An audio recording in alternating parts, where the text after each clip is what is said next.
Long ago in ancient Greece, a conqueror and duke named Theseus ruled the city of Athens. One day, four women kneel in front of Theseus' horse and weep, halting his passage into the city.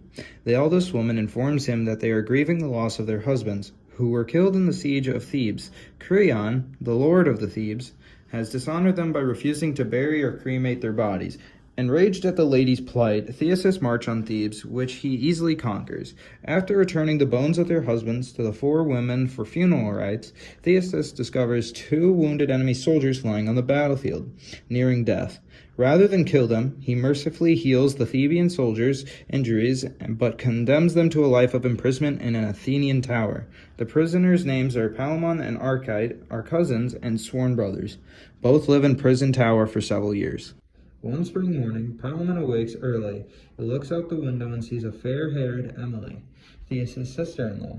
She is making flower garlands. To do honor to May, Palamon cries. His cry awakens Archite, who comes to investigate the matter. As Archite peers out the window, he too falls in love with the beautiful flower-clad maiden.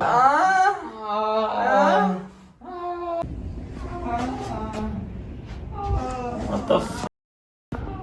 They argue over her, but eventually realize the futility of such a struggle when neither can leave the prison.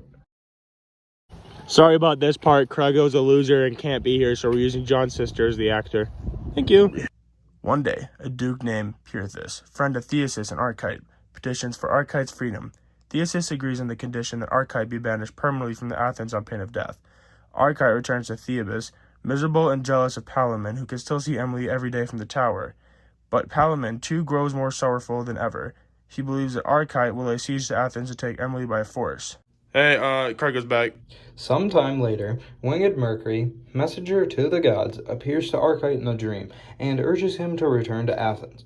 By this time, Archite has grown gaunt and frail from lovesickness. He realizes that he could enter the city disguised and not be recognized. He does so and takes on a job as a page in Emily's chamber under the pseudonym Philostrate, and this puts him close to Emily, but not close enough.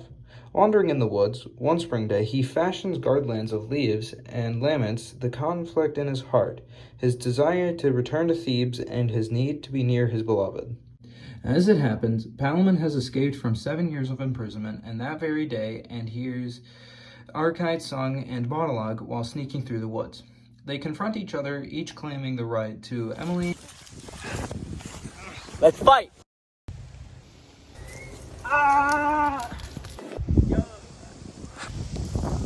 What's going on here? We love Emily! Decide our fate!